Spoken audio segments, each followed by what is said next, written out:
Hey guys, welcome back to the jungle. In this episode, we talk to my great friend Jen about very many things. I was actually kind of bullshitting and wasting time with this cold open because I didn't exactly know how to frame our conversation that we had. We touch on a lot of things. I was wanting to begin to tell the story of same-sex relationships and different issues that they face. And I think my approach, at least to having to sum it up in a cold open, was all wrong.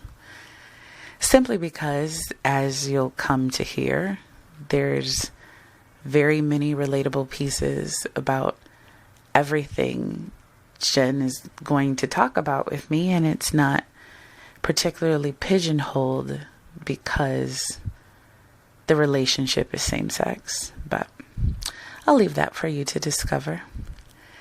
As always, thank you for listening, and please submit any questions, comments, or stories or show ideas to me at nerdygirlanswers@gmail.com. That's nerdygirlanswers with an S, like I answer your questions, because I do, at gmail.com.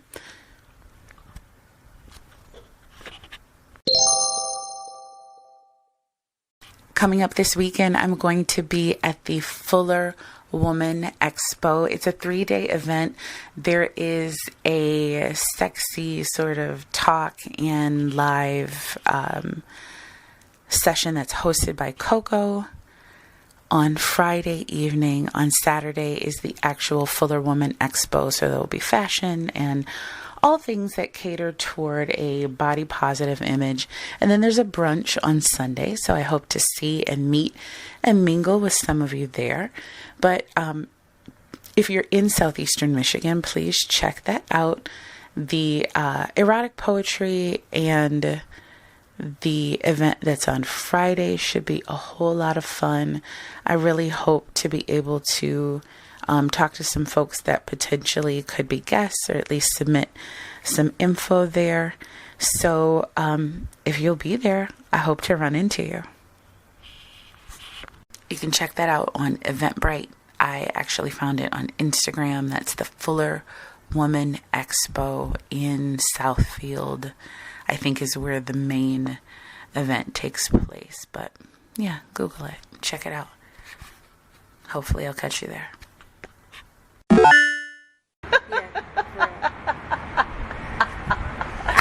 Well, you know what? Perfect segue. While we were on the topic, have you ever found yourself in a squabble that was so deep with a significant other that you felt like it could come to blows?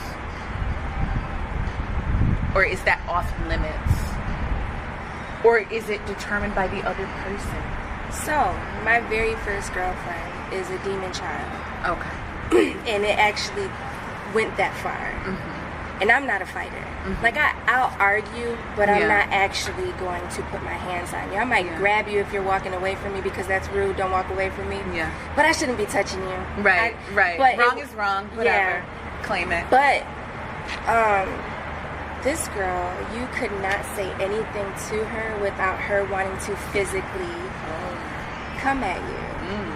And it turned into me being the person to throw the first blow. And I was like, I gotta get out of here. Like, this is bad. Like, do you feel like, I'm sorry, I did not mean to cut you off. No, do you feel like, because I heard your word choice there, through the first blow, but she came at you. So what does that look like?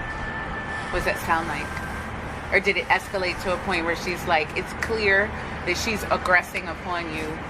Oh, I meant in the sense where she was physically attacking me, and then I was defending myself, and then later on, like months later, I should have left in the beginning of that bullshit, but it progressed into when we were arguing, I would be the first one to hit her or push her, you know, and I realized she had changed me in that way, and I was like, I gotta get out of here, because that's not me. I don't like I said, I will argue, but if it gets to the point where we're screaming and it feels hostile, like, I don't like that. I do not, like, okay, we're both, I will stop in the middle and be like, baby, I'm sorry, look, we need to calm down, this is too much, we're doing a lot, take a breath, you know. But like with her, there was none of that. It was just fight. I was like, this girl is crazy. How did she come to be your first girlfriend then?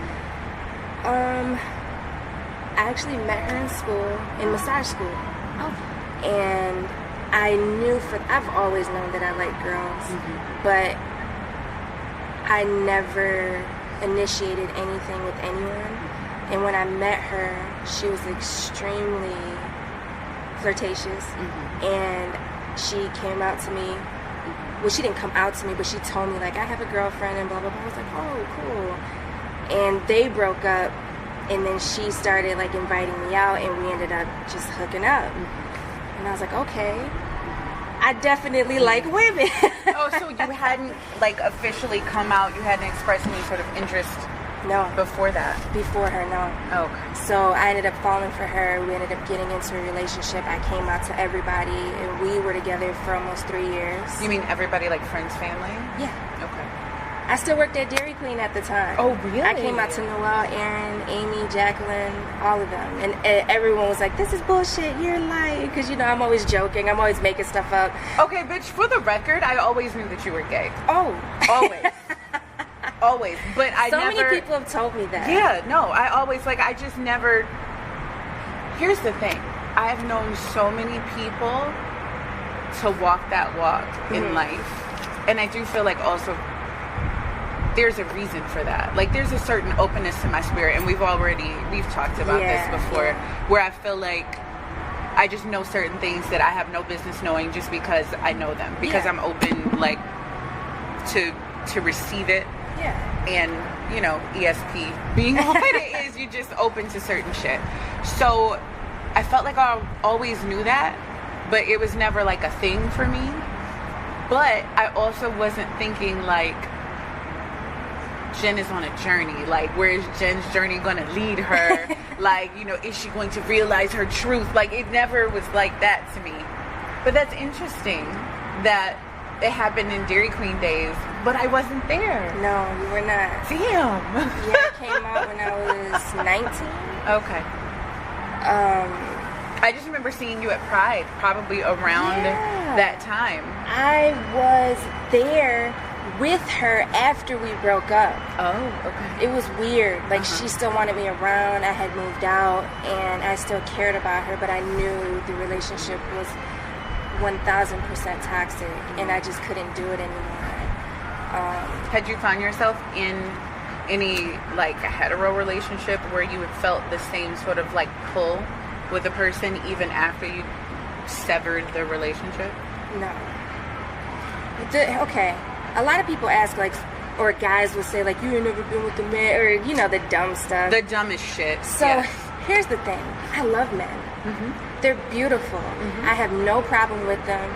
Penis is not disgusting. Whatever. Do I want it? No. I don't want it. Just like women can appreciate, like a straight woman can appreciate another woman and be like, damn, she's fine. Look at her ass. Right. That's how I feel about men. Like, damn, look at his abs and that nice ass beard. Okay. You know, like...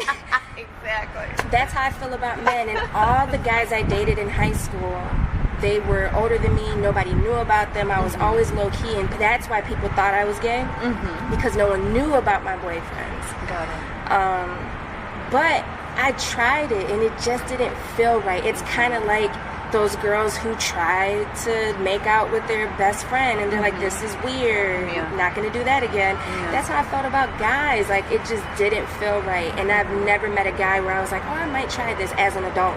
Yeah. Like, no. Like, been there, done that, tried it. I'm cool. I'm not completely... Like tapioca pudding. I don't need to foray into that again. I already did that, and I'm straight. So, thanks. But I don't feel that way about men. Like, I appreciate men, but not in that way. Yeah. But women, that's where it's at. I love women. I found my wheelhouse. Yeah. I'm in there. So, what was the hook with your demon ex then? Like, your first girlfriend? What was the... what made it that volatile, you think? And what made, despite that volatility, what made it that long lasting with you? Do you feel like it stuck because it was your first female relationship? I think it stuck because it was my first I'm in love. Okay. I had 2 real boyfriends before dating her that I loved, but I wasn't in love with them. Gotcha. And they would get mad at me. They're like, yo, you're different. My ex-girlfriends would be up my ass and like, who you with, where you at, you don't care what I do. It's like, because I don't want you. Yeah. Like, I'm only doing this because people make me feel like I have to, and I don't know what to do with myself. It was really weird. But with her, she is a fun person. She's a lot of fun to be around when she's not being crazy. The problem was she had a drinking problem. I was gonna ask, was there like a mental health or substance abuse issue? There was a huge problem with her drinking. She would like get blackout drunk, and I wasn't the only person she was fighting. She would fist fight her friends. She'd fist fight strangers. It didn't matter. Okay. And was she drinking for a particular reason? Was this her recreation, or what? Was there some deeper hurt that drinking was fixing? Absolutely. Or fixing, quote unquote, for her? There was absolutely something deeper going on that she later confessed after I told her I was done, and she was trying to make things work with me, and I was like, no, it doesn't matter anymore. Yeah. Because it got bad. It got really bad. And it was, I stuck it out for so long because when I'm in it, I'm in it. Right. And I don't believe in just giving up on people, and I should. Yeah. You should. When it's really bad, you should. Some situations, but you have to know when to call 21. It. Yeah, so you don't know 21, shit. Yeah, I was 21. You think you know everything, but you don't know shit. You might be at the top of your fucking teenage game. That's because you're fucking 20 now. Exactly. But you don't know shit. I was just very young and in love, and I love helping people. And the funny thing is, every person I've dated has gotten better and has been better for the next person. Motherfucker. Yes. I feel the same way. Like, this vagina is a miracle worker. And I just keep blessing people and blessing. Like, where is my come up courtesy of a relationship? Like, I haven't experienced it yet. But then that's the thing that makes me feel like, is that selfish, fucked up thinking? But then you look at other people that is their whole existence. They are fucking usurpers by definition. And it seems as if things are handed over to them that they don't even deserve, appreciate, understand, monopolize upon. None of it. I am extremely envious of people who are just handed things. Like, I wish somebody would hand me. Okay? Okay? No, honestly. Yeah. First girlfriend stopped drinking. It was just like, went on this health kick and was just doing so much better for herself and the person she was with. She still kind of struggled with the drinking, but was like so much better. Everybody was like, she's not as crazy as she used to be. That could also have to do with age. Like I said, we were both very young. Exactly. Next girlfriend was like, oh, I'm gonna just party all the time and not do anything with my life. And I was like, I can't do this. Like, you kind of suck. Like, I love you, but you're not moving forward in life. We break up, and she like goes to school, gets a brand new car. I'm like, dang, I was driving you around all this time, and now you driving somebody else around. Like, what the hell? Next girlfriend doesn't want to get up and do anything ever. I was like, I cannot. You are the laziest person. You don't even want to go on a walk with me. Like, the sun is out. Let's be active. No. We break up. I'm going to the gym. I'm like, what is going on? I'm like, maybe I'm not making them better. I'm just holding them back, and they become better after. Maybe. But I'm encouraging them to do these things. Like, hey, why don't you stop drinking? Let's stay in and not go out tonight. Why don't you look into going to school? Why don't you save your money and get a new car? Why don't you exercise and eat better? And it's like, no, I don't want that until I leave you. Right. You know, maybe to put a positive spin on it, you have to think of it like the positive influence that was you in their life. They're feeling the loss of that. And so they're like ruminating on the things that you said and suggested. Yeah. And they're like, you know what? Maybe I should do what Jen said. Maybe I should make my life better.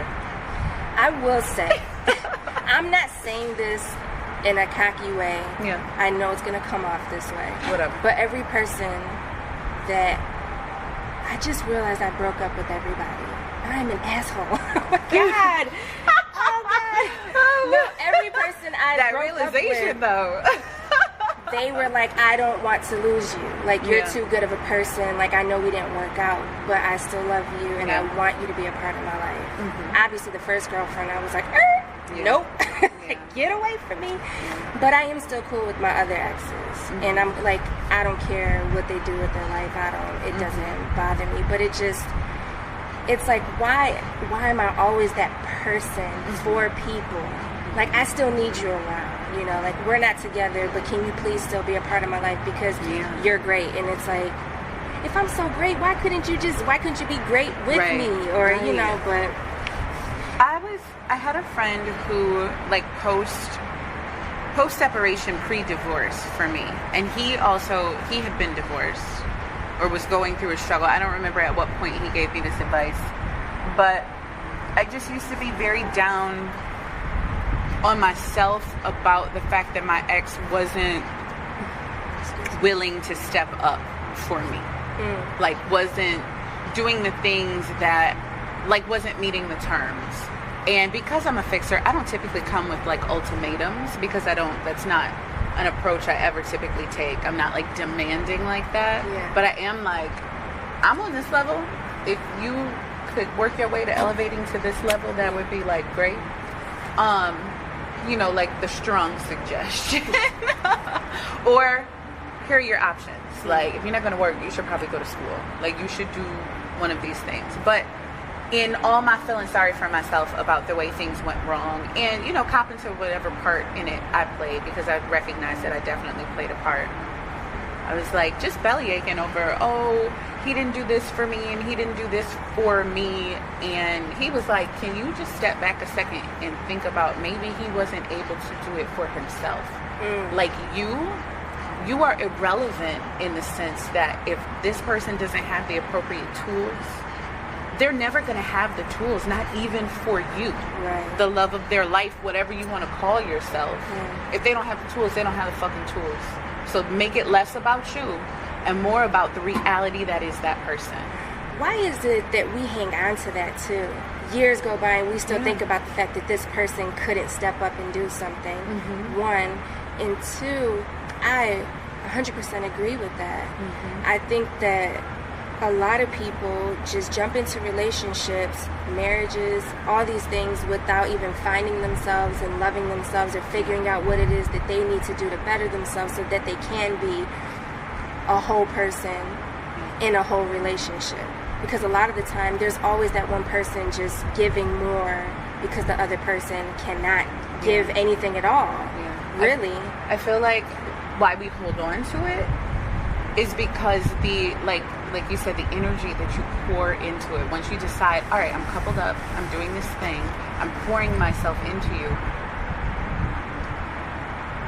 I feel like that not only is born out of the true and earnest desire to, like, elevate that person, but it's to get the get back from that. It's to receive that. So it's like almost like a debt at that point. That's why I still remember a motherfucker that owes me $20 that never paid me. You know what I'm saying? Because the audacity. It's not because I gave you $20, I had it to give in that moment, but the fact that you feel like it's not worth repaying is crazy to me. So even more, like, I don't like to lose fucking $5, but I hold emotion on a pedestal as far as value is concerned that is greater than so many things. And I know, like, my upbringing, you know, the life that I've led non-romantically, plus my romantic experiences play into that, like, play into my valuation of emotion. You know, like, it makes me feel good to be that way for a person and to give them. So for them not to want to be made to feel good by giving to me makes me feel like I don't have a place in their life. But that's my value scale applied on a person that doesn't have my experiences, my memories, my brain, my connection to emotion. They don't have any of that shit, but I'm expecting them. That it goes back to what I said earlier, where you're just like, I need this, but they can't give it to you the way that you want it. Exactly. And that's my compromise. I feel like compromise is huge. People sleep on compromise. Yeah. I find nothing wrong with it. If you can give me something, if this is your compromise, I'm happy to receive it. As long as I know that you're not like half-assing it. Yeah. You know what I mean? Exactly. Because I just have to constantly remind myself that just because I would do it this way or say it in this way doesn't mean that I'm going to receive it back in that way. But when we don't get it, it's a rough. Shitty feeling. It's like, why? I don't like it. But then it makes me wonder, like, I often wonder, like, will I meet someone that is willing or capable of giving it back in that way, or is it just going to be this way all the time because of who I am as a person? Because I know people that are just like me. Like, I think we spoke about astrology and how, you know, signs are similar, compatibility and all that stuff. One of my closest friends is also Sagittarius. Our birthdays are like 2-3 days apart, and she still irks me. Like, I'm just an irritable person, I guess. No, same like, though. I'm irritable as fuck. Like, I can't. And nobody irritates me the way other cancers irritate me. I was gonna say. That's weird. No one irritates me like Capricorns. Ooh. I cannot. Yeah, I don't really. Yeah, Capricorns do something to me too. Capricorns and Geminis. Same. Capricorns and Geminis. This is bothering me. It's like a. I've been looking at it, it's just like waving like a behind caterpillar, like string or something. I wanted to tell you though. You were talking about catfishing. Yes. And I have the craziest story for you. I was gonna ask, how did you get back into dating, or did you have any other crazy experiences that made you feel like, okay, like here I am, thrust now into gaydom, and how do I navigate, how do I move forward? So yes, please, because catfishing, Jesus Christ. Okay, everybody laughs at me and judges me and just looks at me like I'm crazy when I say this. Online gaming. Yes. So I have 5+ friends that I've known since 2009, 2010 from Xbox Live. Okay. Damn, these your friends. Friends. North Carolina, Texas, Florida. Okay. I have 4 people that I've known since 2009. Okay.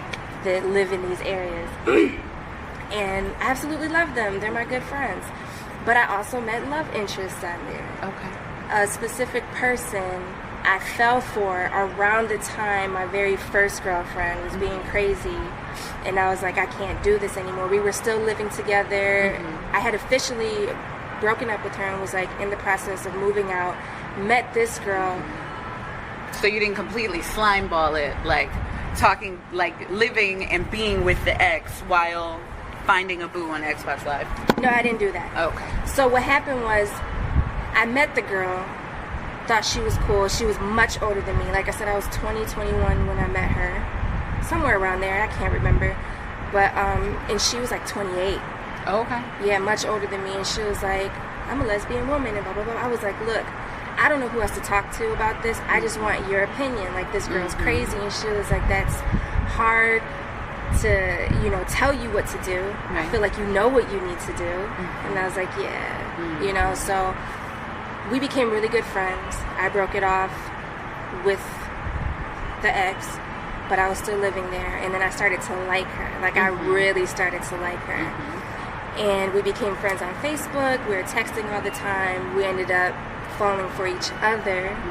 And then it got really weird. And I started having dreams that she was lying to me about who she was. And everyone was like, oh, she's fake. And I'm like, no, like, there's no way. Because we spoke all the time. She told me about her mom, her sisters, her dad, and her uncle. Was like, any of this verifiable via Facebook? Yeah, a lot of, like, she had pictures on there. Like, she would post statuses and, like, oh, I do lunch with my sister and my mother every Sunday. And so I didn't have the chance to like Skype or FaceTime her back then or anything, but I started having dreams, like I said, that she had kids and a wife and blah blah blah, and I never told her this. And one day she hit me up crying, like, I need to be honest with you. And I'm like, okay, because I thought she was talking to someone else. Like at this point I had already moved out. I was like done with my ex. I knew it was never going to go anywhere with her because like we weren't near each other. She actually lives in Michigan, but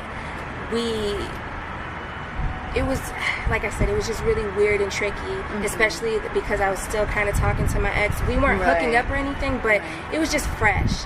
And I didn't want to jump into anything with someone else, especially her being older than me. Well, okay. Before you tell me about, like, her reveal, tell me about these dreams. Like, what was happening in the dreams? So, the first dream was I went to visit her, and she was living in someone's basement and being really strange, like acting like she didn't want me there. And because she stays in Ann Arbor, and I was like, I'm gonna come and see you in real life. I was like, I want to see you. And she was like, she was also living with her ex, so we were both living with our exes. And she was like, this, it's difficult. In real life, not in real life. In real life, we were both living with our exes at the time, and she was like, I would love to meet you, but my ex is just as crazy as yours, and I want to move out and get things situated before we meet in any kind of way. And I was like, okay, I can respect that. As well as, like I said, I was young and she was much older. I felt like she was out of my league. Also, the picture she was posting was like this beautiful Native American Brazilian woman, and I was like, oh my God, I can't believe this woman likes me. I was like, what is going on? Like, I had my ex trying to get back with me all over me. This girl's like, oh my God, I love you. And I was just like, oh my God. Right. Oh my this God. This is a lot. Yeah, exactly. So the dream was, that rebound energy. Fuck. I feel like shit like that always happens in that gray space where you're like sliding not between relationships, but out of one, and you have the potential to slide into another. It's always a weird energy. Right. It really was. And I was so hurt by the abuse and everything that was going on with the ex. And I was also hurt by my family because I'm a private person, and I opened up to them and was like, I need to get out of here, I need help, you know. And everyone was like, oh my God, like, it's another girl, what's the big deal, who cares if she hits you, it's not like it's a man. And I was like, are you kidding? Like, it really hurt me. But can we put a pin in that for later? Yeah. Okay. So the dream, she's trying to get me out of the house, the cops show up and take her away, and they're like, she's being arrested for like stealing people's identities and blah blah blah blah blah. Whoa. And I was like, what? And she's like, I'll explain. The whole swiper. Yeah, she's like, I'll explain it. This is a lie. No, they got the wrong person. That was the dream. Boom, done. So I tell her about it, and she's like, do you think I'm lying to you? And I was like, no. And she's like, okay. And she's like, that's a weird dream to have. So then my mom was like, be careful, Jen. People murder people. And I was like, okay. Thanks, Mom. Yeah, so the next dream I had, we were at my mom's old house, living in my old bedroom, and my mom had like a gathering. So I was trying to introduce her to my family as my girl, but she kept avoiding me. Like, she didn't want anything to do with me. Were they playing magic at this gathering? No. I just thought I'd ask. Sorry. So she's like, you know what, I can't do this. You're pissing me off. I'm going to the room. I'll be in the room for the rest of the day. So I go and I look in the room and she's not there. And there's a third bedroom in my mom's house. And I open the door and she's in there with another lady and 2 kids. And it's her wife. And she's like, we're married. Leave her alone. We have a family. Get the fuck out of here. And I was like, what? So I tell her, y'all live in my mama's house? Right. I was like, crazy. What is going on? So I told her, I was like, I had a dream that you got back with your ex, and that she was like in the house telling you to like, or telling me to leave you alone. And she's like, that's crazy. You don't trust me. You don't trust me. Like, you don't believe in me. And I'm like, no, it was just a weird dream. I never told her about the kids. So the reveal. I gotta tell you the truth. She's like crying, like to the point where you can't even make out the words. You know, the ugly. I can't catch my breath. Snot all over the place. Crying. Yeah. So she's like, the pictures I've been sending you are my current wife's best friend. Bitch. And she's like, she's kicking me out. I told her that I fell in love with someone else. She was like, the love has always been there. She was like, but I wasn't honest about who I am or any part of my life. I was like, what do you mean? And she was like, we'd be on the phone, and she's like, let me call you back. My dad's calling me. Her dad had been dead for like 10 years. Fuck. Had no relationship with her mother or sisters. They completely disowned her when she came out as gay. Oh, wow. She has kids. Biological? Yes.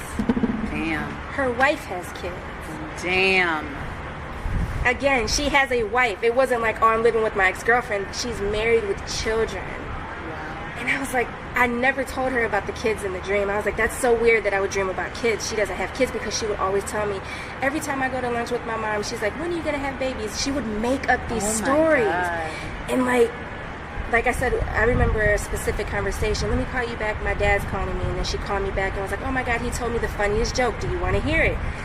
Like, I'm like, this girl is nuts. You just made up this whole story, like this whole fake life. I don't understand people. Like, catfishing is one thing, but just like lying in general, I don't understand people who can make up these fantastic lies and like adhere to them. You got to be a certain level of committed to catfish a motherfucker, I feel like. Like, you've got to be so plugged into that alternate existence. That's a level of energy I don't have. Like, there is all of the things that I have to do in real life in a real day. I don't have time to be making up a fake life in which I also do things and interact with people. Her Facebook, I was like, these motherfuckers. I didn't even tell you. Oh my God. So her best friend, quote unquote best friend, was on Facebook messaging me like, oh my God, she loves you, blah, blah, blah. It was her pretending to be another person. Oh my She God. was crazy. I'm like, what is going on? I got this crazy ex-girlfriend who's literally like chasing me, trying to steal my car keys from me, won't let me leave the house.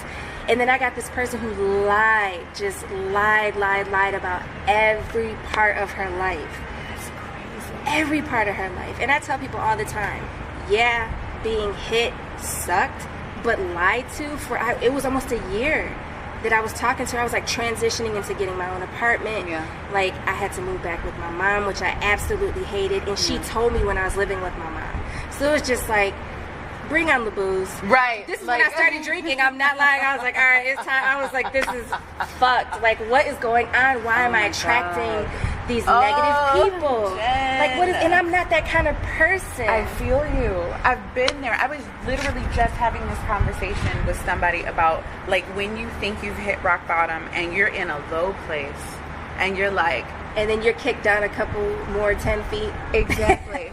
But what's really the fuckery in that is that you think you're at bottom. You think you've hit like false bottom, where it's stable enough. There are probably red flags of bullshit going on, like maybe it's a dream, maybe it's a premonition, maybe it's just intuition, maybe there are actual signs. Yeah. But for whatever reason, we like glaze over them and move on to the next thing that's solid, and we're just existing in this shaky area, and then the fucking rug comes out from under you on the bullshit, and you're like, oh my God, like, what am I supposed to do now? It was a horrible feeling. Yeah. And what really made it worse is everyone thought it was funny. Like, oh my God, like, that's hilarious. And I was like, there's nothing funny about it, because I put actual hope in this person. The thing was, it wasn't like, yeah, I had fallen for her, but I trusted her. Like, she was the first person I opened up to about this horrible relationship. I was in limbo at that time too. Right. Like, I had my ex trying to work things out with me. I had her telling me she really liked me. She was your friend. She was my friend. Like, if she was just a stranger that was trying to fuck on you or something, that would be different. Like, love interest only. She had gained friend trust. Yes. Like, she would call me and check on me. Like, my ex got pissed that I was talking to her and threw my phone in the toilet. Whoa. So the girl from online called my job, like, are you okay? Like, I've been calling your phone. And I'm like, she threw it in the toilet. Like, I don't have a phone right now. And she was like, I just wanted to make sure you're okay because I know you guys were fighting last night. And I was like, thank you for checking on me because no one knew what was going on. Like, oh my God. So it was like, I'm telling you these things and you're just lying and lying. And I think that's probably why she kept lying about it. Like, she didn't want to hit me with something else. But at the same time, like, you let it go on this long. Right. This is worse. Right. At least at that point, I didn't know you and like, it wouldn't matter. Pull out. Yeah. Fuck. So, like, it was just crazy. That's why when people talk about catfishing, I'm like, I don't even want to. Just be quiet. You don't even Shut know. up. You don't even know catfishing. It's horrible. And then when I saw what she actually looked like, I'm like, womp, womp, womp. Damn. Add insult to injury. You know what, though? Here's the thing. And people are like, you're dumb. I felt so bad for her. Did you? I was like, you have to be the saddest, most miserable person to make up this whole life and wanting to be this beautiful person. I feel that. When I say beautiful, I mean as far as how she looks, because I don't really define beauty as like how you look. It's like who you are as a person. Right. And how you look is the bonus for me. Yeah. Like, there was nothing really. The reason I said womp womp was because who she is. She's a liar, and then she wasn't really that attractive. And even if she was like a 10, she still would have been unattractive to me because you're a fucking liar at this you're point. a horrible person. And like delusional. And you got too much fucking time on your hands. Yeah. With all these lies. All these lies. Oh, I'm gonna go do yoga. Let me call you back.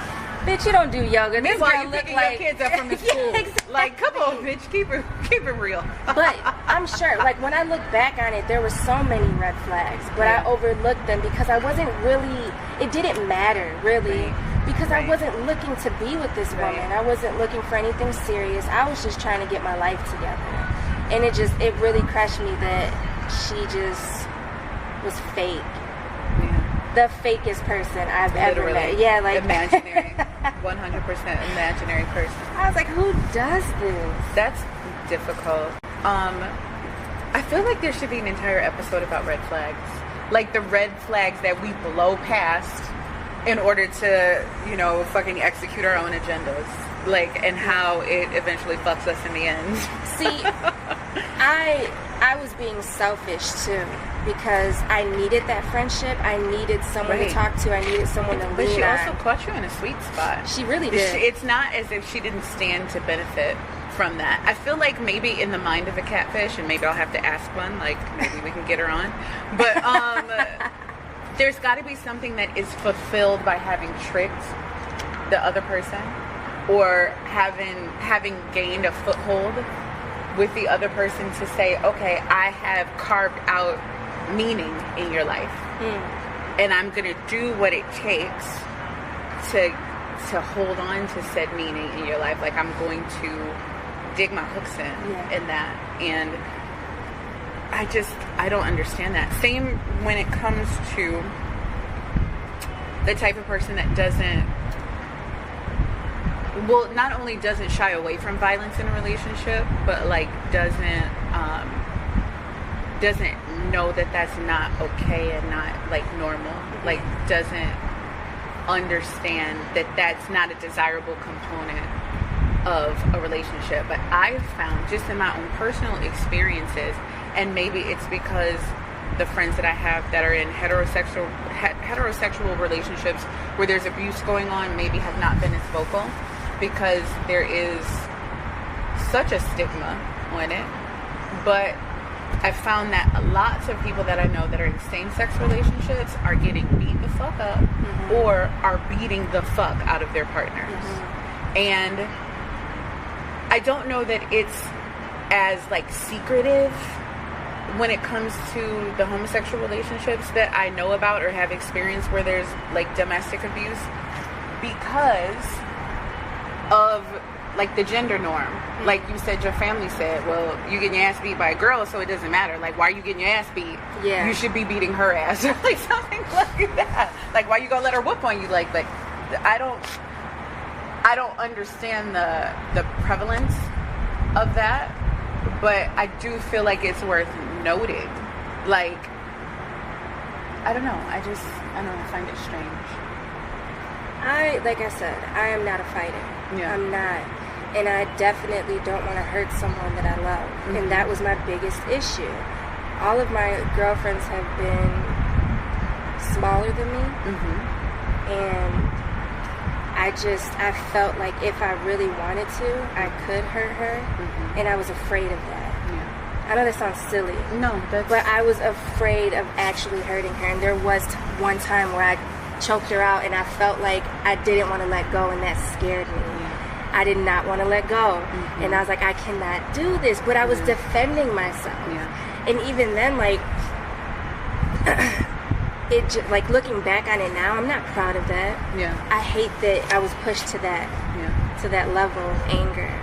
But I think it's very unfair to tell people that it's not serious because it's same sex. Yeah. Because you should be able to defend yourself. That's like telling a guy on the street who gets hit by another guy on the street and got his ass beat for no reason that, oh, it was another guy, so you should have been able to defend yourself. It doesn't make it right. Like, he just randomly hit you. Like, that's not fair. He shouldn't have touched you. Right. Or men out there that are being abused by their wives or girlfriends. Right. Just because they can hurt them or hold them down doesn't make it okay that she's abusing him. No. So it's like any form of abuse, verbal, physical, emotional, like all of it is wrong. Right. And I feel like so many people kind of think that, oh, if it's not that bad, it's okay. And it's like, no, it doesn't work that way. Yeah, I don't understand the place mentally where it comes from that you are in an active relationship with someone that you feel like it's okay to tear down. Like you said, mentally, emotionally, verbally, physically. What's the benefit of having this person around? Is it like a punch ball? It's like you got it over somebody. Short leash on somebody and you're just like, oh, if I need to beat up on somebody, if I need to take out my frustrations from the world on someone, if I need to see my hurt manifested in something, I've got this punching bag, aka my significant other, close enough that I can see this hurt. I can let this hurt out on them. I feel like it's a form of control. People, when we don't have control over things, we lash out. Right. And people who are deeply hurt by something that, like what she told me, I could understand why she was hurting, but that wasn't, I didn't do it to her. Right. You know what I mean? But she had control over the relationship. She had control over me. She didn't have control over what happened to her and how she felt about it and how she was dealing with it. She was completely out of control in that sense. But she knew that she could act any kind of way and I would still be there. And that, it was messed up. But so when I told her, like, I'm done, the look on her face, I felt like she thought I was just going to deal with it forever. Yeah. She was like, wait, what? No, I'll be better. I was like, get the f*** out of my face. If you had the capacity to be better, you could have started, like, a long time ago. But even at that point, I feel like, honestly, when people say they can be better with things like that, don't listen. Just go. Right. Really, just leave. Because it's not going to get better. It only gets worse because when someone sees that you're allowing this to happen, they will continue to do it. Exactly. With anything, really. Honestly, yeah, you set a precedent then for how to treat you. Yeah. And what you will accept and what you'll, like, like grin and bear it, like we talked about earlier. Just going along to get along because maybe there's something on the other side of it that you think you stand to gain or that you hope you stand to gain. Yeah. Or like you're fighting the good fight for yourself and that person. Mm-hmm. Like, no, you need me. Yeah. Act right so we can still be together. Right. Like, no. Nah, just take your leave. Yeah. It's hard when you care about somebody, though. It is. That's ultimately what it comes down to. Because what do people say? Why are you putting up with him or her? Exactly. Because I love them. You don't understand. But is it love? Okay. Is that? I don't know what the hell that is. I don't know. It's probably just fucking mania at that point. Some sort of OCD. I just gotta punch you 3 times and I'll feel better. Bitch, I'm not a doorknob that you turn 3 times. Exactly. Like, what are you doing? No, that shit is crazy, but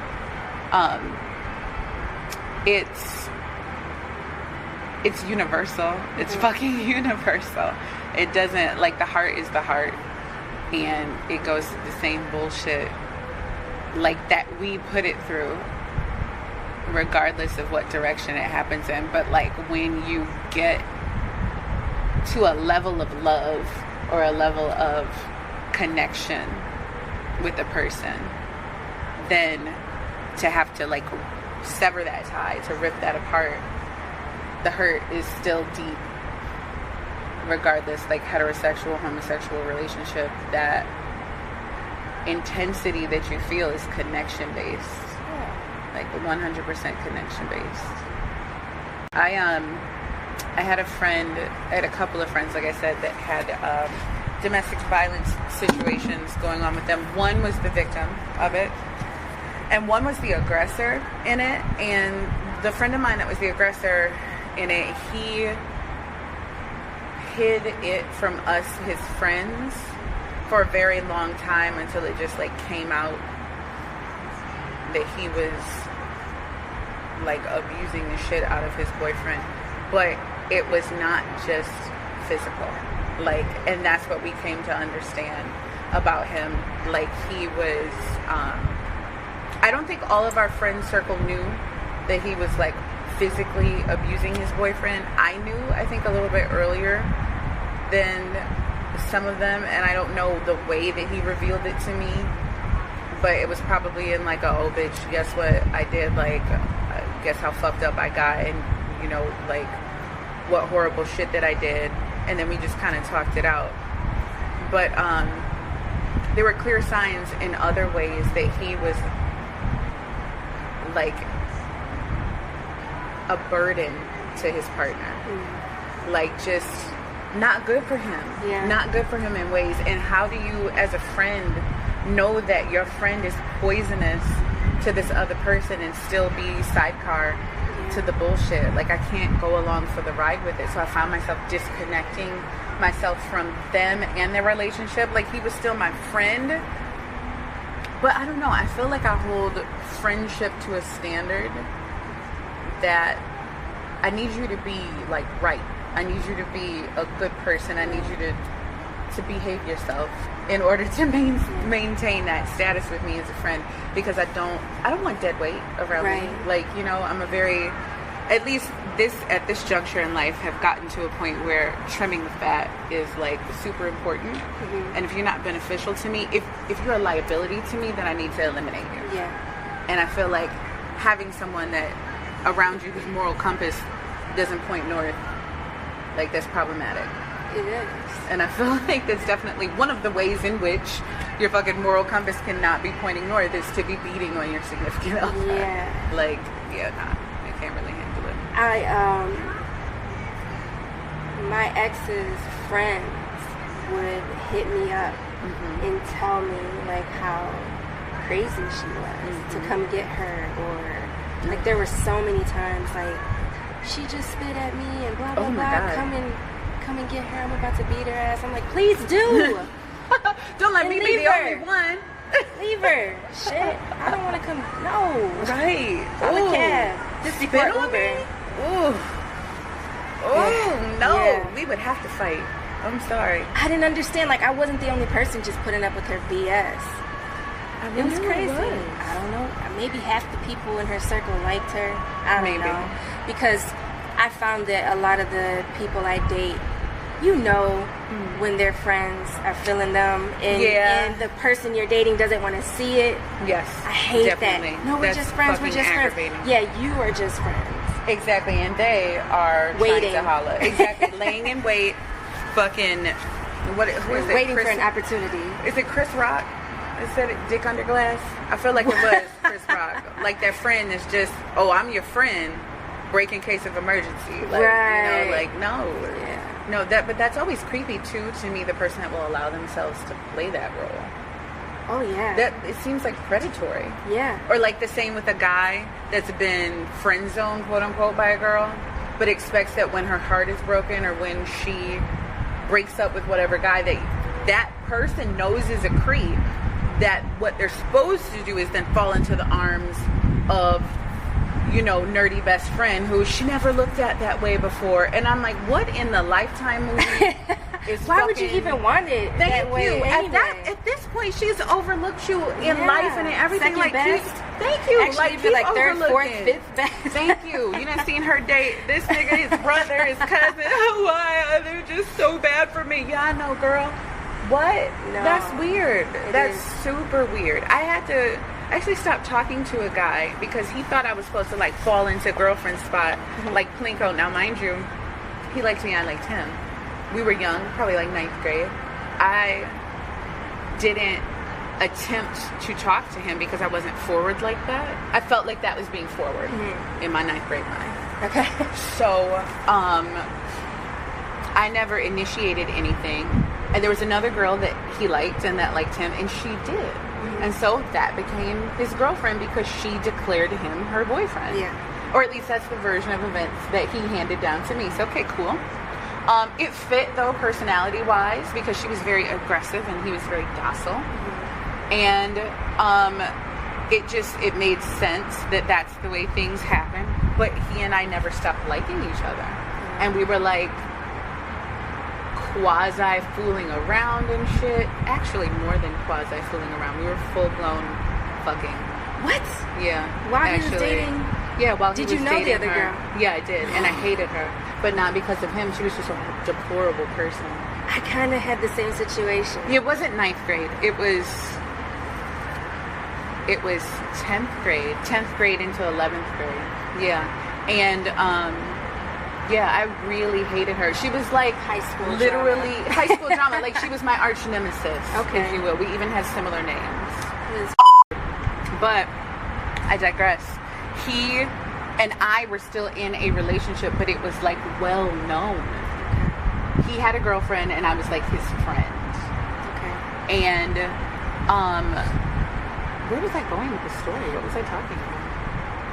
Liking someone while they're with someone and being... So he thought, like, they had a tumultuous relationship. She was a year older than us, or like a grade ahead of us, I mean. And she went off to do her thing. Plus, she was just like in the leagues of shittiest girlfriend possible. Like, she was definitely dating and fucking other people. She had got a tattoo that some dude had paid for. There was rumors of her having had an abortion, but it wasn't maybe necessarily his baby. But you know how high school is. Sounds like a great time. There are actual stories that I had heard from friends of hers that were friends of mine to be like, yeah, she don't take him seriously at all. Like, do live your life. Because she, like, this is insignificant to her in every way. And it probably means way more to you. Not that that justifies it.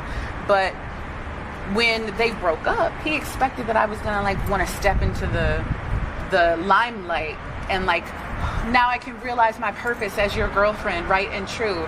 No, now I can continue on with my life. I've been back burner. Let me simmer. Right. Let me simmer. I'm cool over here. I got the flexibility to live my life. I see you when I see you. I don't when I don't. Everything's great. But he really was hurt by the fact that I didn't fall into that. And I'm like, I don't know what you expect of me. Well, I do know now, and I'm not capable of that. I can't do that. I don't feel like this is a gifted opportunity for me. See, I feel when I was like, oh, same thing happened to me. You know, I knew the girl. We were okay. Like, we were cool. I feel like such a piece of shit admitting to this. But it was like 10th or 11th grade. Long story short, I told my best friend that I thought her brother was cute. She told him because she didn't like his girlfriend. Oh, shit. And he was a cheater. I didn't know this until after. They know who to plant the seeds with. So he's coming at me out of, like, literally hours after I told her. He is in my face. Trying to kiss me. And I'm like, what is going on? Where did this come from? I'm like, did you say something? She was like, yeah, fuck his girlfriend. I was like, no. She was like, yeah, my blessing. She was like, I want you to date my brother. And I was like, he is with someone. And he was just pushing and pushing and pushing. And he was so much fun. We ended up actually getting together. Oh, okay. So again, long story short, we ended up making out, almost hooking up, because I was a virgin. And I was like, I don't know if I should be doing this. This is all, I don't want to lose it this way. Like, this is weird. So, I definitely also lost my virginity to that same Oh, guy, God. somebody else's boyfriend. right. Twinsies. So we don't do anything. He feels guilty. He was like, I'm telling her the truth. So if she puts you on blast at school, I'm sorry. Yeah. I'm like, I'm not tripping. I know what I did. Right. So she tries to go off on me in front of everybody, and I'm like, whatever. I didn't care. I was like, all right. Okay. Everybody was like, oh my God, Jen. And I was like, what? Yeah. It's high school. Right. They're not no married. One cares. Like, Thank what you. is going on? Thank Like, you. anyway, so they go on a senior trip because they were a grade ahead of me. Mm-hmm. He sleeps with her best friend. Damn. And he was for his everybody. Friends were in the room. Uh-huh. I don't know if they were like watching or hiding in the other room or what, because like you share rooms on a senior trip. Mm-hmm. She comes back heartbroken. They break up. He's crying to me, like literally like tearing up. Like, I feel like such a bad dude. Like this girl has been telling me like, I want it. He was like, I just gave in, and I was like, whatever. Like, months go by. He asked me to be his girlfriend. We were already hanging out all the time. We weren't really doing anything. Like, we would kiss here and there, but I was like his boy. Yeah. We would hoop. That's how I was with this guy. We were homeboys. Yeah. Bullshit. I was hooping with him. We're watching shows. We're playing video games. And then he was like, why don't you just be my girlfriend? I'm like, all right. So he goes to college. We're still kicking it. I end up losing my virginity to him, which was not really anything. I don't even know. My mom ended up knocking on the door.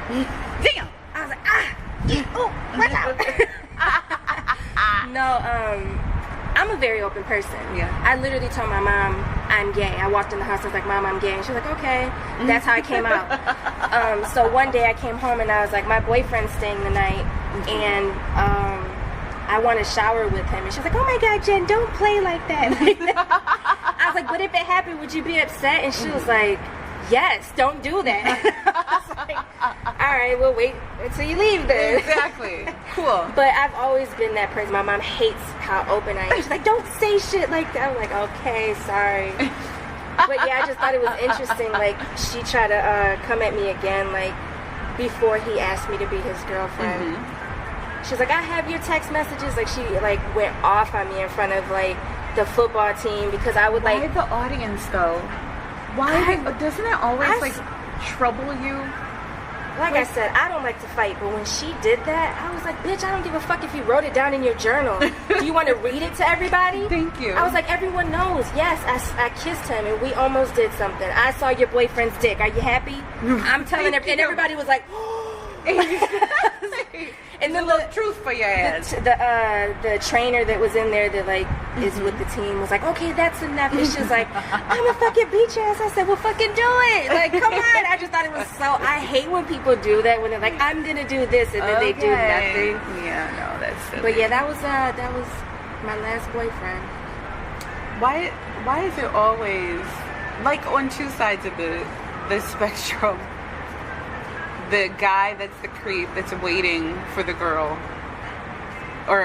waiting for the girl to like decide that he's the one, or the guy that's like so love life in such fucking shambles or in a turmoil that the girl is standing by sidecar to the shit. Like, yeah, I see you. Like, you're not moving the most optimally you possibly could. Like, you kind of train wreck material, but you want to date me? Okay, cool, that's fine.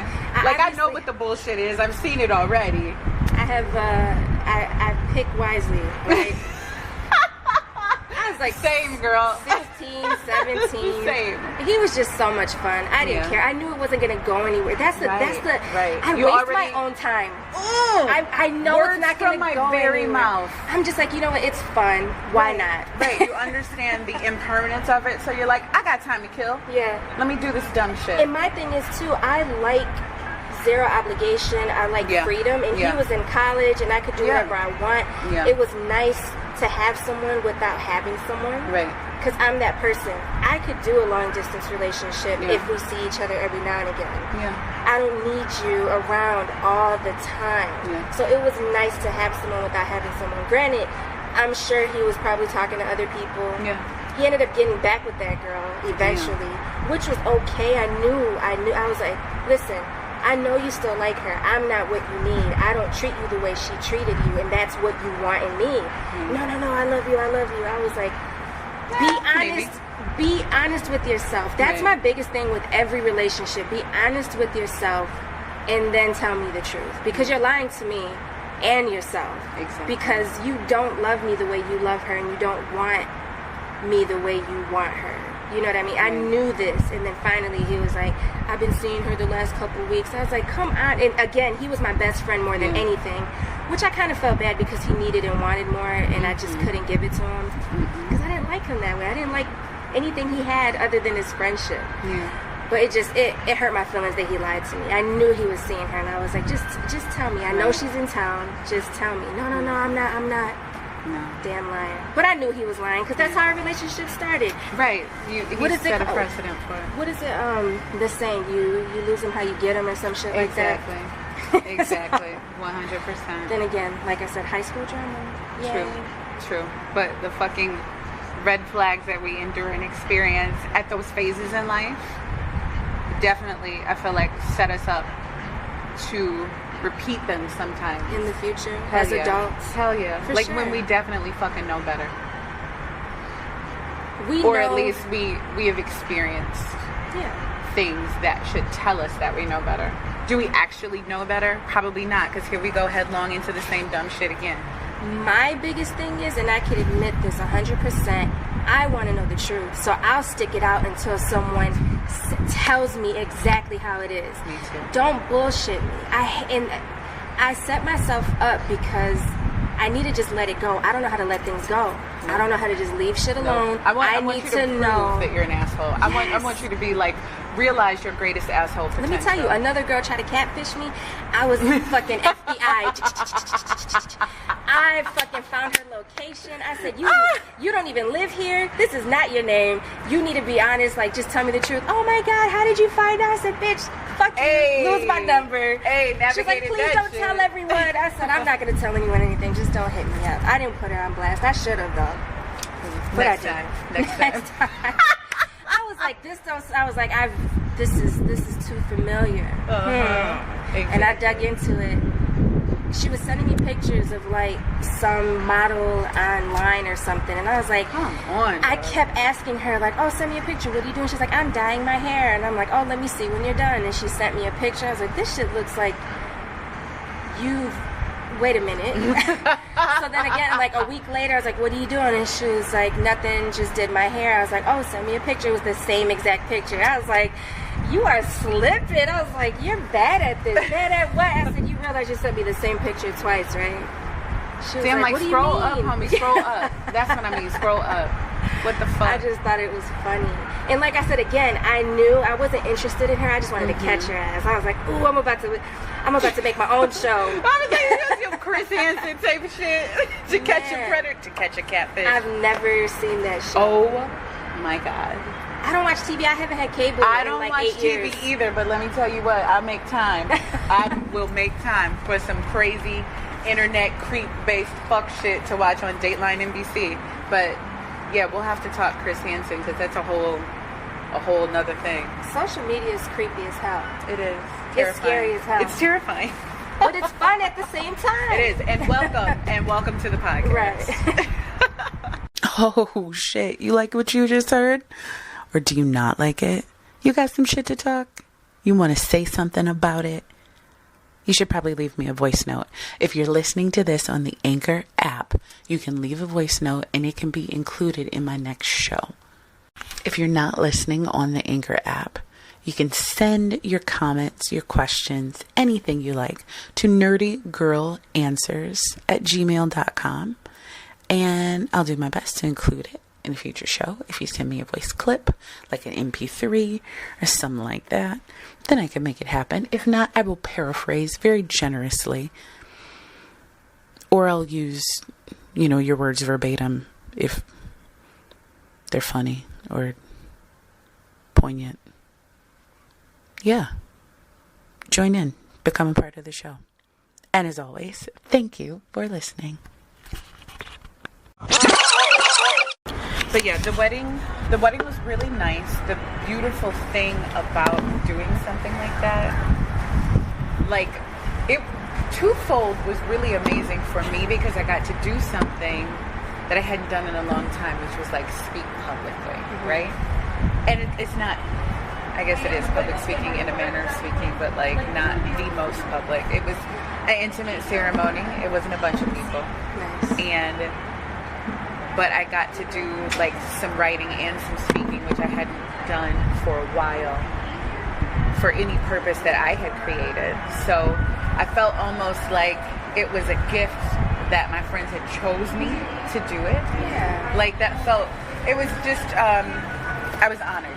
I was very honored to have done that for them and for the journey that it forced me through, from like the being ordained to like what slight writing that I did, just feeling the nervousness of it all, going through that. That was fun. But it was so quick. And that's what I love and miss about public speaking, is that it does force me into a thing where it's kind of like you've got this anxious energy, but then you do it and you realize that it's for no reason. I mean, most people, that's their number one fear, is speaking publicly, right? Yeah. And I think because you knew them, it made it a little extra, like, oh, I gotta get this right. Exactly. That is exactly what I was thinking in my head, like, whereas there's zero pressure in other situations when it's somebody that you know and somebody that has chosen you. Right. It's like, oh, I really cannot fuck up. Yeah. And so, yeah, no, everything went off beautifully. But in the moment you realize, well, number one, this is not about me at all. Like, it's something that is making me feel good and making me feel fulfilled. But the day is not about me. Right. And so really the focus is not on me, you know, in a way, because I'm the one speaking, but not in a way that I am so insignificant to the importance of this day that it removes that responsibility or that like intensity. I liken it to singing the national anthem at a basketball game or a football game, a sporting event in general, you know what I'm saying? Like, unless you're Fergie. Right. You just mess it up, then it's all on you. And you look like an idiot. And then it becomes the entire point of the day. Whereas in any other circumstance, no, it wouldn't be. But yeah, it was like, that's over. Now let's move on to the rest of the day. It was kind of cool too because I got to wear so many hats in that day. I was like officiant and friend, like facilitating the afterglow, and then like helping the family usher off to the restaurant, and then, you know, like playing party guests later on in the day, and like it was just fun. It was filled with all the things that I love about like the hectic nature of a day like that, and like none of the things that I don't, because it truly like it didn't involve me. You know what I'm saying? So I didn't have to worry about that. But what was I gonna say? I don't know. I feel like the crowd is following us. Yeah, I was gonna say that. I was hoping you would. I didn't want to be the one to say No, that. we must be attracting that today, or either our timing is just such. Something. I hate to give up the spot though, and their lunch can only last for so long. It is what it is. Yeah. Is it 10:45 for real? This is not really as lunch. Like, what is going on here? My thing Maybe it's is, like break time, snack time. my thing is, I'm watching everyone come up to this fire like it's 40 degrees outside, and their kids are putting their hands to it. I did the same thing. I love it, and I am getting cold. I know. Maybe it's because I'm like. I was just gonna say, but obviously you're getting cold too in this full-blown hoodie and jeans. I'm nice and toasty. I'm just not willing to let go of sandals and dresses yet. Like, I can't commit. I'm so ready. But it's happening. Like, it is landing upon us, and I'm like, oh, it's gonna be 80 today. Never mind the fact that it's 65 right now. It's gonna be 80 at some point today. So I'm like, oh, it's cool. Don't worry. Just grab a cardigan. I love the fall. I don't. It's my favorite time of the year, and my girlfriend ruined my entire existence. When we first met, the first day we met, I was like, oh yeah, I'm a winter baby. And she was like, oh, when's your birthday? I'm like, December 12th. And she was like, no, you're a fall baby. And I was like, no, I'm a winter baby. She was like, but you are a fall baby. And she was like, first day of winter is the 22nd. I don't remember because it doesn't matter to me. It snows on my birthday, so I'm a winter baby. She was like, okay, whatever your little heart says, that'll be true for you. But technically, you're a fall baby. I'm like, damn, you just crushed me. I'm like, it's cool. I was like, I love the fall, so I'll be a fall baby. But it typically snows on my birthday. I can believe that. It's deep enough into December. Oh, it snowed on my wedding day, October 25th. I was going to say, I remember as a kid, I went trick-or-treating. It was like flurries. Yeah. What the hell is going on? Exactly. No, it's been plenty of Octobers that we've had, for sure. Or Thanksgiving. Definitely. But there's also been Thanksgivings where I remember being flip-flops. Right. Like, I remember it distinctly. Michigan. Yeah. Welcome to Michigan. Yeah, no. I'm never good with it turning cold. Like, it always just bothers me. It, like, puts me in I honestly feel like I probably have an undiagnosed seasonal depression, like 100%. But I also know that the sun and the presence of the sun does something for me that nothing else does. Oh yeah, it's so real. Yeah. People are like, oh, that's BS. It's like, no, when it's cold and you're inside, you can't go out. Right. The sun is hiding behind clouds and it's just gloomy out. Yeah. People get sad. They do. You start thinking about the saddest shit. You start thinking about how you miss the sun, how it feels on your skin, how cold it is, how you gotta get up and scrape ice and snow off your car. I always think about like the struggle, like whatever struggle it is, it doesn't matter. Yeah. But like it becomes, if it weren't a struggle before, it becomes a struggle in the presence of cold weather, like and or ice and snow. Like just walking to the car. Like in the summertime, you're not like, please don't fall, please don't fall, please don't fall. But you are in the winter. Like I can't, like having that extra layer of anxiety that is directly connected to like precipitation. I don't like that. In the rain, I don't honestly give a fuck. Or when it's hot and raining, I really truly don't give a fuck. I'll be like, whatever, I don't have an umbrella. It doesn't even matter. I absolutely hate when the sun is out and it looks like a beautiful day and it's raining. Really? It puts me in the worst mood. I'm like, pick. Pick. Either it's going to be sunny or it's going to rain. I love that for like, some give me reason. some clouds and rain, or give me the sun and shut the fuck up. I like the juxtaposition of it. And plus I feel like the sky is a particular kind of beautiful when that happens. I don't mind it when it's like just finishing and the sun's coming back out, but it's just out and it's just raining. I'm like, no, this is weird. This means that like some random rain cloud is somewhere near you. I will say I witnessed a thunderstorm in the middle of the winter, and I thought that was the coolest thing. I bet that would be beautiful. It was dope. Where were you? Here? Yeah, and it was, I want to say I was driving down, what is that street? I grew up in Pontiac and I cannot, I'm like, they're like, oh, maybe over here. I'm like, where is that? I never know where anyone is in Pontiac. People will be like, what? And I'm like, yeah, no, I don't know it. I don't know what to tell you. I know it if I'm driving on it, maybe. But I can't even say that because sometimes I'll be like, oh, I should turn this way to get here. And then like 2 turns later, I'm like, you done fucked up. See, I know when I'm there, but if you're like, go to Perry and blah, blah, blah, I'm like, Perry? Okay, Northern is that way, I think. No, but it was over there, like going towards Summit Place, like where those new houses were that Elizabeth Lake. Yes. I remember sitting at that light going towards the train tracks. Yes. You either go left towards Summit or go straight, like to go towards Perry. Exactly. And it was snowing, and then all of a sudden you just saw like a lightning bolt like ripple across the sky, and it started raining, and I was like, this is scary. I'm gonna die. But so beautiful at the same it time. Was so no, listen, I really feel like there might be like some magic house in that particular part of Pontiac, and I'm not even like, I'm not bullshitting.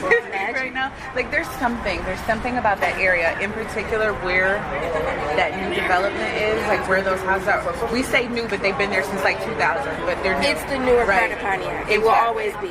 Forever. Because no one's ever going to build anything else. They're not. Because it used to be where Clinton Valley Center was, where the insane asylum was. And that's why when you said magic, I was like, magic or something. It's something. There's some sort of like vortex there or something. Because, well, so when CBC was there, I used to live across the street on Murphy. Okay.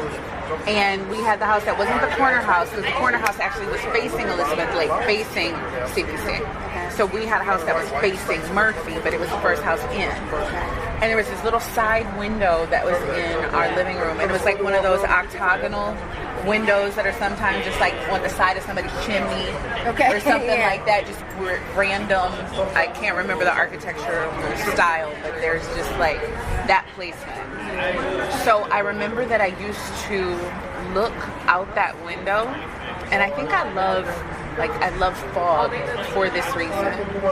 That part of Pontiac, always foggy. The west side, like all the way really from there, and it stretches all the way to like the graveyard on Voorhees. Just that whole like sweeping area there always used to get really foggy. But CBC used to get foggy, like the whole campus there. And I remember creepy did that. It was so creepy. Well, you like creepy stuff. I love creepy stuff. I do. But I remember being a little kid, and I always, like, on foggy days would look out that window because CBC would be blanketed in fog, and you could only see, like, the towers, like the spires sticking up out of the fog. Yeah. And I used to just look at it and just be so creeped out. Yeah. Make up your own stories. Exactly. But I loved it. And I don't know if you know anybody who lives over there. I do. Or I used to. I've heard stories of like hauntings in people's houses over there. Like things being repaired because it was a new construction. Things being damaged when people moved into these newly constructed homes, and then them getting the damage replaced because they had the ability to because of new construction. And then it being damaged again right after that. Like cement blocks, like gashes in drywall, like crazy stuff. Like I stayed there a bit because my best friend in high school moved there. I want to say 10th or 11th grade. And I was there all the time. Really? And I don't remember anything creepy happening. And I feel like weird shit happens to me all the time, but I'm so glad it didn't because I talked to you about like I don't want it.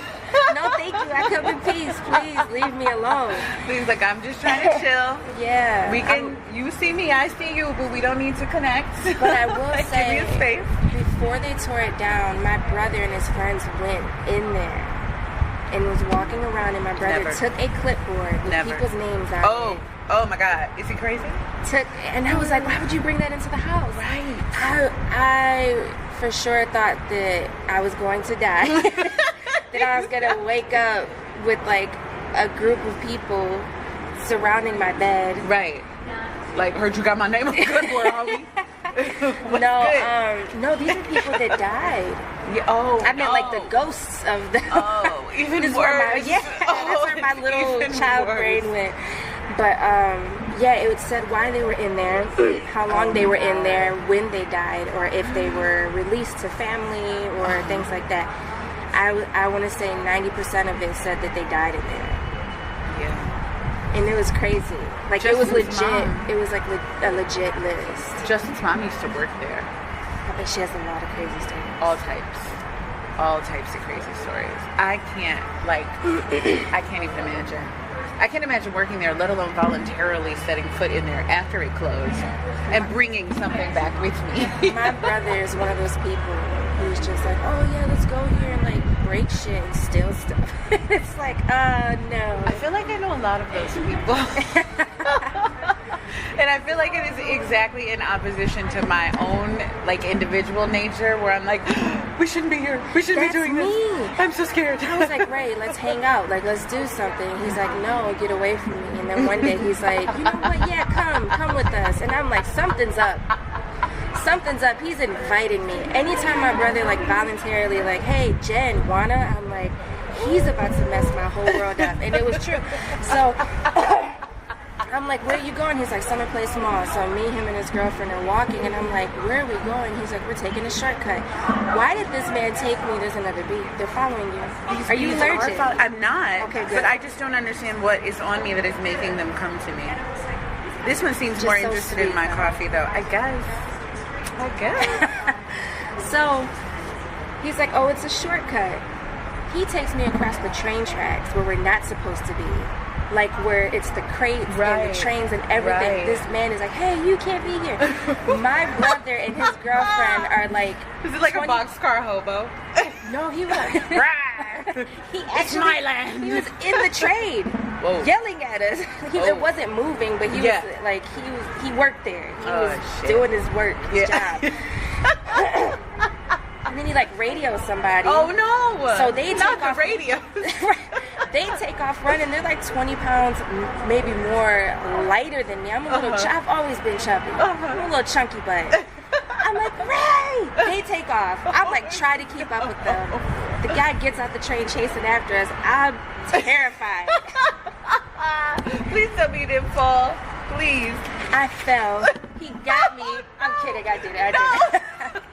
No, we got away. But I was so mad. I was like, why would you take me through there? He was like, we always get chased. It's fun. I'm like, what? You knew I was.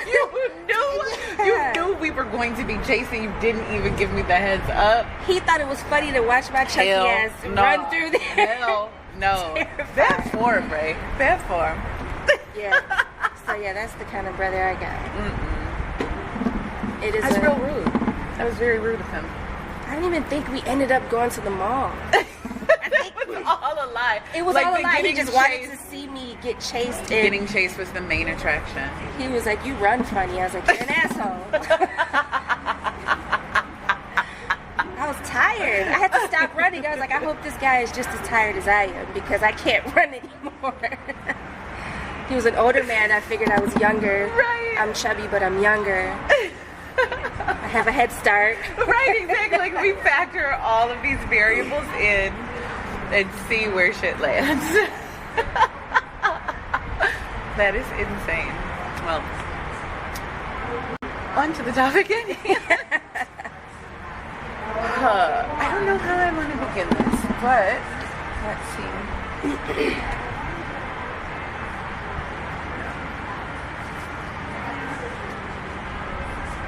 I want to say that I was listening to your podcast and I died laughing. Which one? When you asked your friend if the guy could read the text. Oh my God. She was like, real life. Misunderstood everything. I broke it down for him and you're like, I'm assuming he cannot read. I was like, oh my God. It's just, I was dying and you're like, okay, going back, he can't read. Who's interpreting these texts? I thought it was the funniest shit. I just feel sometimes that we have to factor in like the unfathomable, the unfathomable. Like, because if we don't consider that, then we're obviously quartering ourselves off from some options that do exist. It's just that we haven't considered them. It's just a different perspective to say, okay, I'm assuming the best in this situation. What happens if I assume the worst? Like, if I assume the absolute worst, not to say that you're going to excuse either, but maybe it'll add some clarity, whereas what you're thinking, the path that you're thinking along, is not making any sense at all. So I'm like, I mean, but I've been there where I was talking to a dude and didn't know he couldn't read. Oh, no. Yeah, no, that's why I said that. Oh. That 100% came from a place of realism.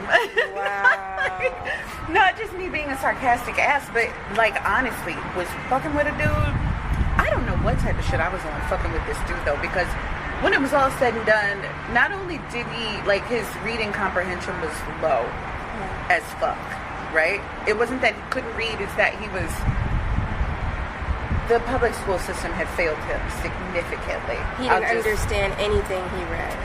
Or it depended upon the complexity of the words used plus the subject matter. Oh, God. So I'm saying, like, maybe third grade level in a sense that, yes, I do have the fundamentals. I'm fundamentally literate. Yeah. but my reading comprehension is fucked. Yeah. Either life experience, lack of education, or combination thereof has fucked me. Yeah. And I don't know what I'm reading. I am sounding out syllables because I have the capacity to do it, but so what you're trying to say is like, no, that's not what they said at all. So yeah. But he also had missing back teeth. Like, there was a lot of things. What? I don't know, Jen. I don't know. But here I am today. He was.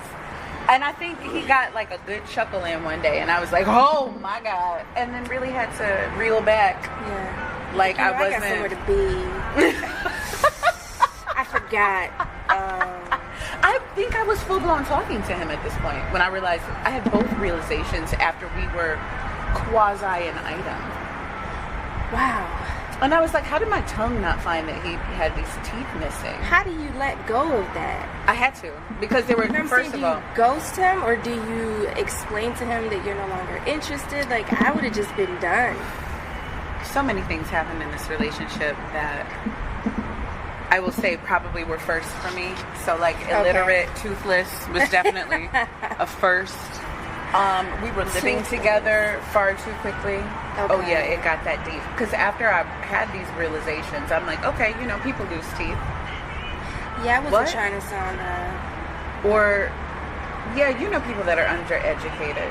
Is that a crime? Is it a crime to be of a certain income bracket that you have missed out in life on these things? I was also in a very excuse-making, disguised as forgiveness place in like my dating life and romantic history.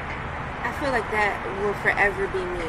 Yeah, I can't, you know what? break out of it. It's something that I have had to. It's a work in progress. Mm-hmm. It's a work in progress, and it's something that I have had to acknowledge in myself to understand what I stand to gain by moving past it. Mm-hmm. I never understood that there was anything to gain by moving past it. You know, I assume, or have assumed in life, that there are certain people that set standards or have a list or whatever based on material gain or outward impression, right?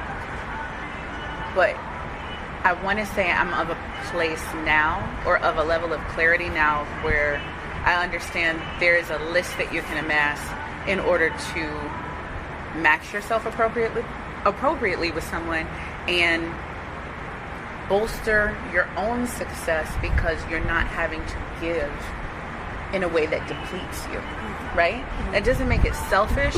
I do think it makes it strategic, but I also don't think that there's anything wrong with applying the appropriate strategy to maintain your heart and your mind the way it needs to be maintained in a relationship.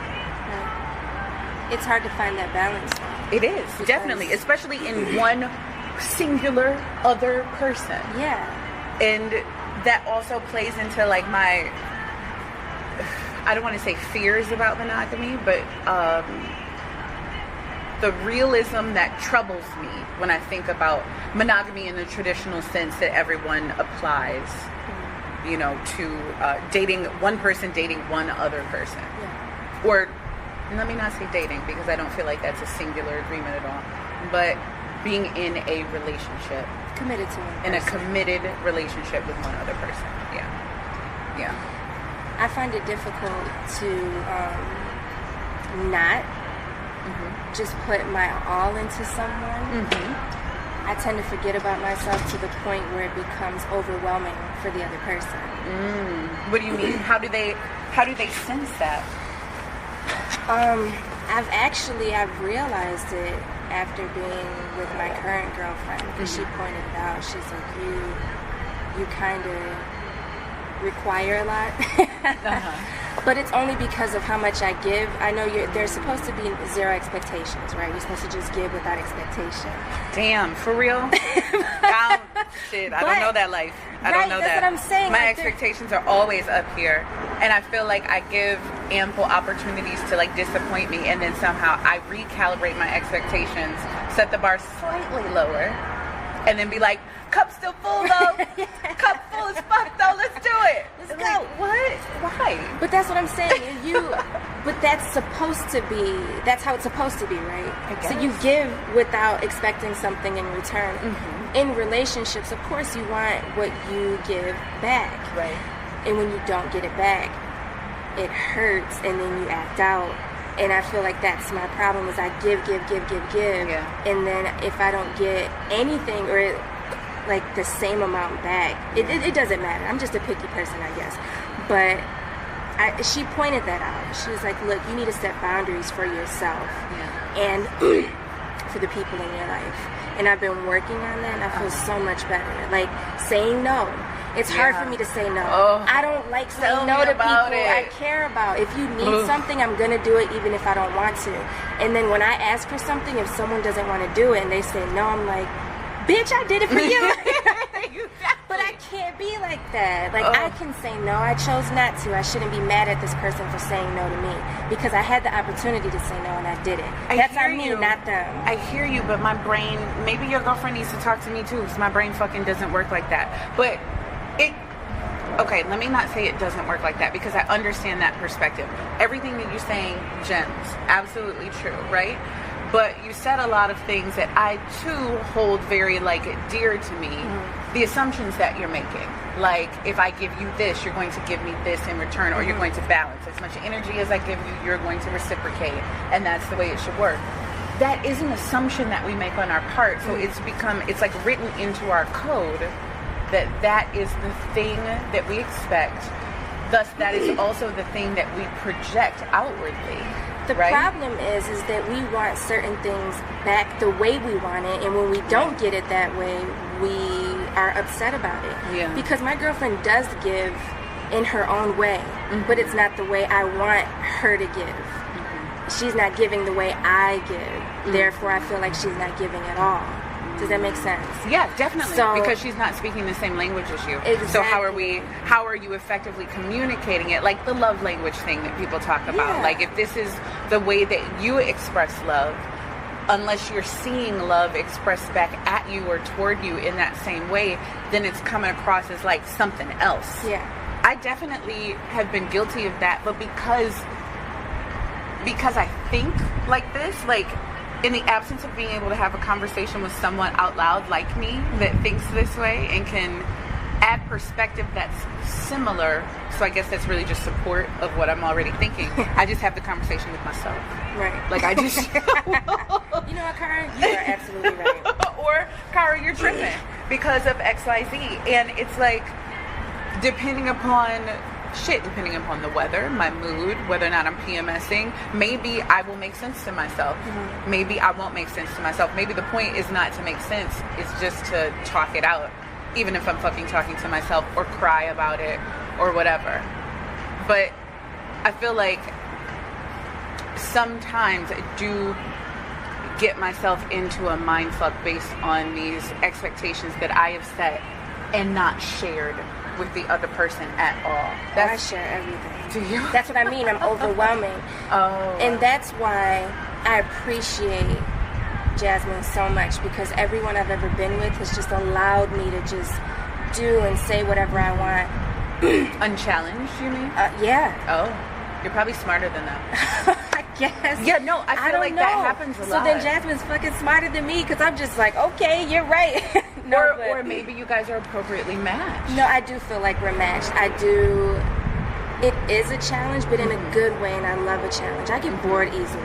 I will stop talking to someone because it's too easy. Or I know that sounds so stupid. No, it doesn't. It's just like, what is this? This is because it doesn't stimulate you in any way. Exactly. It's like zero stimulation. I don't feel any better having left you, or I don't feel a loss having left you, which I feel like one is probably worse than the other. Yeah. Like, if you don't add anything to me when we're together, that's one thing, because I'm not just out in the world like an open receiver waiting for people to pour into me. I'm actually kind of the opposite of that. Yeah. But if I feel at a loss once we are no longer around each other, I feel like that resonates with me. Yeah, for sure. Yeah. I just, I'm a lot. I'm a lot. And I've always known it, but I feel the older I get, the more I'm open to change. Yeah. And the more I want to talk about things, I've always wanted to talk. I love communicating. If I'm wrong, please tell me. Right. I might fight you, but I want to know. Right. Before we square up, tell me how you feel.